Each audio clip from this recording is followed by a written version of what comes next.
মেয়ে, তুমি বিয়ের পর যদি ছোট ছোট কারণে কষ্ট পাও, অকারণে চোখে জল ফালাও আর নিজেকে কপাল পোড়া ভাবো, তাহলে দোষটা তোমার শ্বশুর শাশুড়ি বা স্বামীর নয়, দোষটা তোমার। এই যেমন ধরো, তুমি যদি ভাবো বাবার বাড়িতে তুমি যেভাবে থাকতে, শ্বশুর বাড়িতে ঠিক সেভাবেই থাকবে, বাবার বাড়িতে যেমন সবাই তোমাকে গুরুত্ব দিত, শ্বশুর বাড়িতেও তোমাকে সবাই এমন গুরুত্ব দিবে, তাহলে তো ভুলটা তোমারই। কেউ তো তোমাকে বলেনি শ্বশুর বাড়িটা তোমার নিজের বাড়ির মতো। শ্বশুর বাড়িতে তোমার সামান্য করা ভুলগুলি যদি অনেক বড় করে দেখানো হয় আর সেই সব বিষয় নিয়ে যদি তুমি কষ্ট পাও, এর জন্য দায়ভার তোমারই। এখানে তোমার ভুল করার কোনো অধিকার নেই, এটা ভুলে গেলে চলবে না। তোমার স্বামীর দোষবলগুলো যেভাবে ঢেকে রাখা হয়, তুমি যদি মনে করো তোমার দোষবলগুলো এভাবে ঢেকে রাখা হবে, তাহলে ভুলটা তোমার, দোষটা তোমার।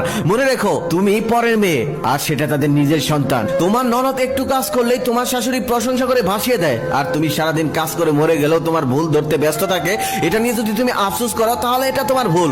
কারণ তোমার মনে রাখতে হবে, এটা তোমার শাশুড়ি, এটা তোমার মা না। তোমার শ্বশুর শাশুড়ি তোমার সাথে খারাপ আচরণ করলে যদি তুমি ভেবে থাকো তোমার স্বামী